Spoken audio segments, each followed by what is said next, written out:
Well, the man charged now with murdering the Hortmans also targeted at least 3 more DFL lawmakers. Now, his apparent political motivation and the way he tracked his victims has people in both parties reconsidering how much access the public should have to their information. For example, we got a lot of lawmakers. Melissa Hortman's campaign address was her home address. So her home address had to be included on all of her campaign materials. Their addresses were also posted to state websites until Speaker Lisa Demuth asked the state to take them down on Saturday.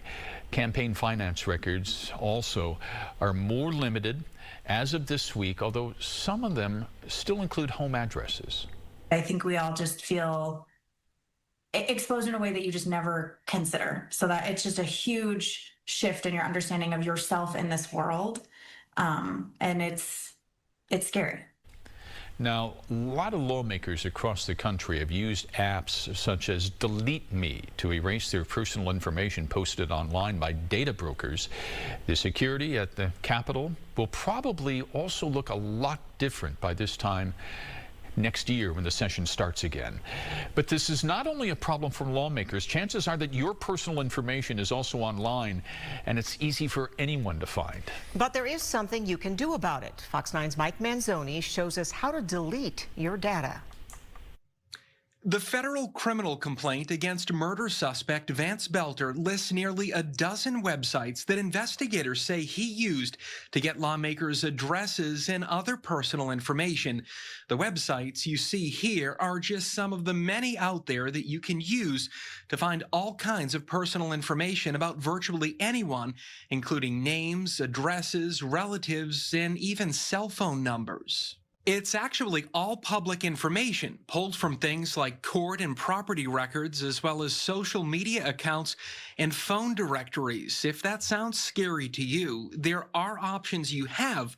In fact, you can scrub your data from almost any of these websites, and it just takes seconds. We'll show you how to do it.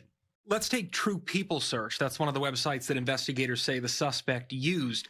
I'll type in my own name. And here it looks like I am the 4th search result, and it does have my information, my age, previous addresses, and relatives. So if I want to remove that on the True People Search website, all I have to do is type in my email address and then hit the box at the bottom and then hit this button here that says Begin Removal.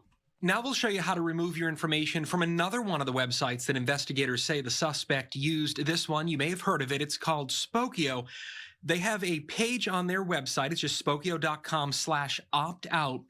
And all you have to do is fill out a couple of lines, and it says that it'll remove your information in 24 to 48 hours. So it just takes a day or two. In this case, we'll use the sample URL, and all you have to do is put that in the URL box. You see it there, the sample profile. Below that, you have to type in your email address, which is easy enough. Once you type that in below that, just hit the button to prove that you're not a robot. Do the puzzle. And then beneath that, there is a button that says opt out. You click that, and that's all it takes. Now, it varies from site to site, but most of them say that it takes anywhere between 24 and 72 hours, so between 1 and 3 days, to remove your information. After you submit a request, you may get an email in some cases. Be sure to log on to verify that your information is in fact deleted. If it's not, most of the websites have a contact email address or other information for you to reach out to them to figure out what's going on and try to get that removed. All right, and that was our Mike Manzoni reporting. The websites he mentioned are just some of the many that are out there. And unless you hire a service to do it for you, you'll have to delete your data on each and every site. All right.